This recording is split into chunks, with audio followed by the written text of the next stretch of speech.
Osama bin Laden and Al-Qaeda. What is Al-Qaeda? No, it's not the people that are dressed in turbans and blow people up. It's an actual organization based on terror. It is a Muslim organization that was set up by Osama bin Laden.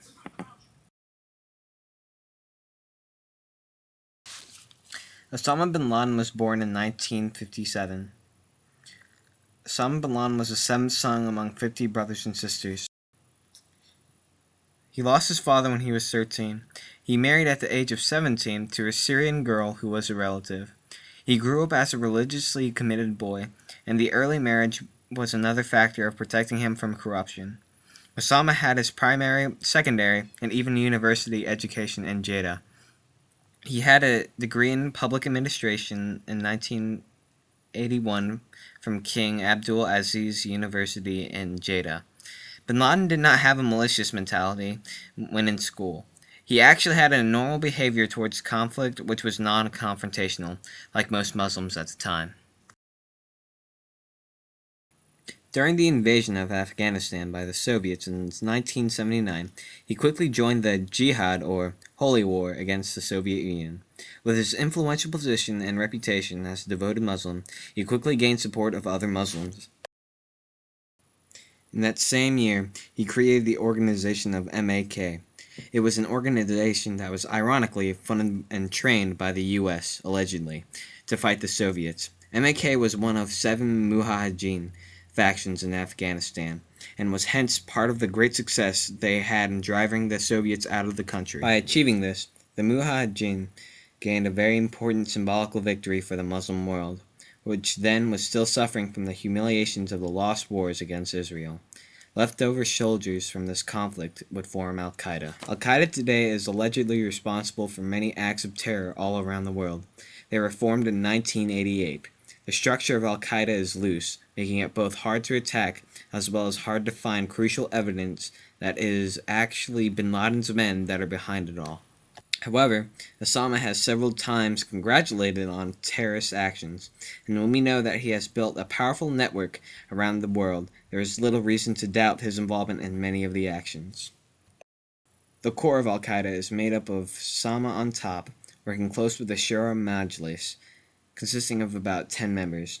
Below this are the administrative parts of the organization, made up of 4 executive committees covering these 4 fields: military activity and training, religious education, commercial activity, media relations, and publishing. Through the network, money is channeled to hundreds of organizations, many humanitarian.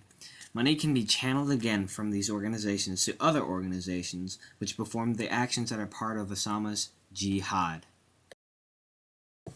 Below this, there is a wide network of organizations of all kinds, some involved in the economy, some in humanitarian work, some in media relations, and many in recruiting, trading, and acting according to the common goals. The network is built so that none of the members know more than they need to know. Many groups are unaware of other groups in the same country, and very few, if any, including Osama, have total knowledge of what all parts of Al-Qaeda are involved at any time.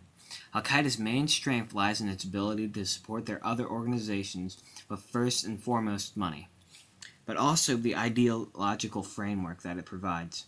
The economic activities of Al-Qaeda are diverse and unclear. Osama bin Laden owns many companies in many countries, but mainly in Sudan.